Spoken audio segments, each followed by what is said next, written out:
from Australia. Euan Fraser, he's a former cage fighter and Scottish tourist. He went for a holiday in Australia last year. In 2017, he was beaten with a crowbar by a taxi driver after talking about religion. Mr. Fraser said that the conversation inside the cab happened right before he was attacked, and it involved him telling the driver that he was an atheist. The driver, who Fraser says is a Muslim, took offense. Mr. Fraser was left with bleeding on the brain, broken ribs, 12 stitches to his face, a dislocated shoulder, and several other injuries. The driver is still on the loose. Mr. Fraser's girlfriend said that he is currently suffering bad post-traumatic stress disorder from this attack and has recurring flashbacks and nightmares. Okay. Was that the main point of the conversation? So the taxi driver is Muslim. The passenger says that he's an atheist. Right. Well, that's not really so cut and dry. That's not really how it happened. Well, according to Fraser, the way that it happened, somehow it had come up. They started talking about religion, and he said that the taxi driver had brought it up and started preaching to him. And as an atheist and as a logical person, he said that religion is the root cause of a lot of harm throughout our history. And of course, that started an argument, and Fraser said something along the lines of science is responsible for evolution, not religion. I guess at some point religion had come up, and the driver who told Fraser that he was evolution Muslim. is in progress, you mean, right? Right, yeah, right. Okay. But the taxi driver told, I guess when it had come up, he told Fraser that Allah was responsible for evolution. And where was this? Okay, so he was in Australia. He was vacationing. He had been there. He'd been there for a while, long enough to have his own place. And so when the taxi dropped him off at his place, he'd been out drinking and everything. And so he said that he got out, got his stuff, and he started walking towards the door. And said right before he got to the door, he heard footsteps behind him and a loud noise, and then a bunch of pain. And so the first hit was to the back of the head and knocked him out. And then, according to medical reports and Fraser himself, the driver continued to beat him after he was unconscious and just left him for dead. With a crowbar. That's what they're assuming that it was. When medical examiners looked at him and the injuries, they said that it was consistent with a long metal rod, something heavy and metal. So they assume it was with a crowbar. Did they catch the driver? No, they have not, and this happened back in June 12th of 2017. So why is it in the news now? Well, it's in the news because now it's just recirculating. What? Why is it recirculating now? Because that I don't know. Probably because Patheos and Friendly Atheist. No, there must be some. Usually, when they resurface, it's because there's an update to the news. Right. Yes. Usually there is an update. The only update that I can find is Fraser's girlfriend coming out with an interview or a statement, about him suffering from PTSD. How do they not catch him? Like, he's a taxi driver. They know the time. Exactly. They know the time that. Like, how is this possible that they didn't catch him? Well, I'm thinking that the police have something to do with it. The police seemed really hesitant from the reports that I read that from back in June. They said that they didn't believe that it was a taxi driver, but believed that somebody was waiting outside of his house, waiting for him.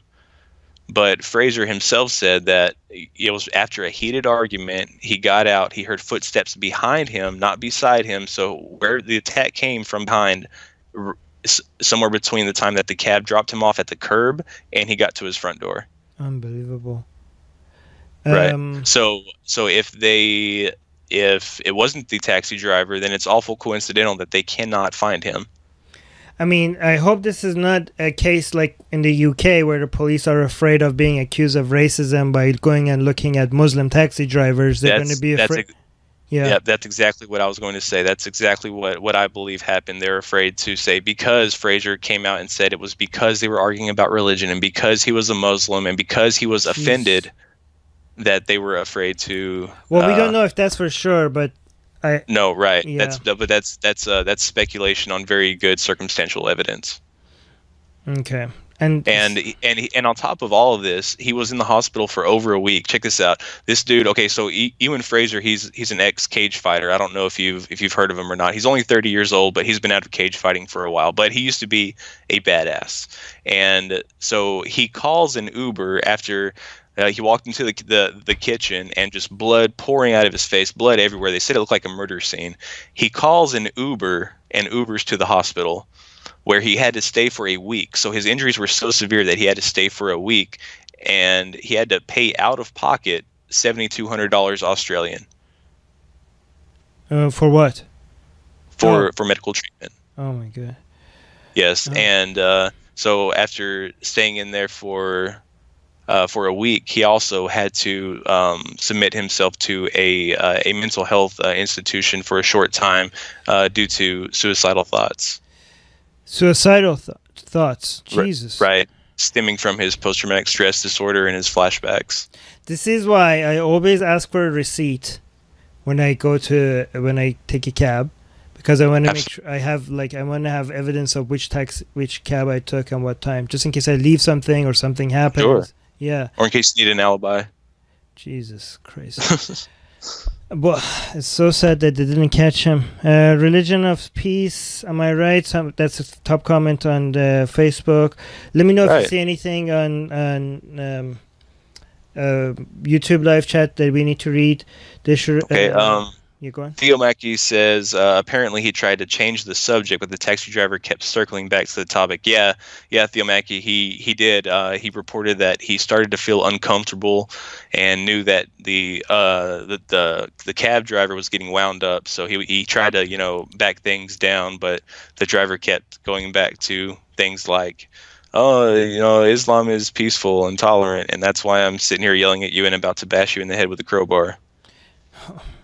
So, this is something I do a lot on Uber and in taxis. Like, I actually in New York, I was just in New York, and I in one Uber drive, I deconverted my Uber driver from Christianity to agnostic atheism. In one That's Uber awesome. drive. How long of a trip was it? It was from JFK to Manhattan, so I think it was 40-minute drive. And I completely changed this guy's worldview. That's impressive. In 40 minutes. That's impressive. So, and I do this all the time. So maybe I should stop. I don't know. I don't know if that's. But I mean, it's Uber. So Uber, you at least have electronic evidence of who you. Right. Well, I don't know if it was Uber that he took home from the bar. It keeps saying taxi driver because it refers to the taxi driver and the Uber driver as separate. So, and they never refer to the Uber driver as a taxi driver. So it leads me to believe that it was an actual taxi. Right. At Atheist Republic, Theo Mackey says, "You were in Manhattan without me." Just for one day. Just one day. Yeah. All right, so there are some comments that are pretty nasty against. I'm not going to read those. It's not productive. Yeah, it's not productive. All right, and also in the Facebook live chat, guys, I'm not going to read any comments that is not about the news. And also, please make sure that if you want me to read something, to mention Atheist Republic. Oh, we got a super chat on Oh, thank you, Brent. Oh, thank you so much, Brent. $5 super chat for being a non-believer. You sure say Jesus Christ a lot. Thanks for the content. He does. I did. And I say, God damn it. Yeah, I say God. But the thing is that, Brent, thanks again for the super chat. I do think that we should say that as much as we want, because a lot of people tell us, and I know you're not saying that, but some people are saying like, oh, why are we using religious terminology? Because it's blasphemy. No, but and because we want to, like, exactly. The point is that we don't believe, like, if you're an atheist, if you enjoy Christmas. If you want to say God bless you just because it's a thing that people say, just say it. There's no right. What I tell people is don't be so religious about your atheism, right? Yeah, I mean Look at it this way: if you don't practice ancient Norse religions, you shouldn't be using days of the week like exactly. Tuesday, That was exactly Wednesday, what I was and going to Thursday. say. Yeah. So Thursday. So if I'm an atheist, should I not use the word Thursday because that's Thor's day, right? Right. These are just part of our culture and part of the things that we say. And I don't see any reason to not. The main issue is believing in nonsense or not believing in nonsense. These things using the practice, it's kind of like Harry Potter, right? Like I don't believe in Harry Potter. That doesn't mean that I don't get to enjoy it, right? Right. The point that we're against is not cultural stuff. The point that we're against is believing in nonsense or not. But yeah, that's a good point, Brent. Thank you again for the super chat. Yeah, I kind of feel bad, Brant. You give us a super chat and we just beat up on you real quick. No, that's okay. I think he doesn't mind it. Jesus Christ Noah and his ark, Moses and religion is the way. Oh yeah, this is something I say often. Theo is saying that as well. Religion is way more fun when you don't believe. Exactly. Muscal is saying at least non-believers don't have to worry about taking the Lord's name in vain. Exactly. Right. Unless you're in a cab with a Muslim. Oh, yeah, exactly. Anyways, I hope this guy recovers. If you're in Australia, and maybe send him. I don't know. I feel bad for him. He's suicidal now.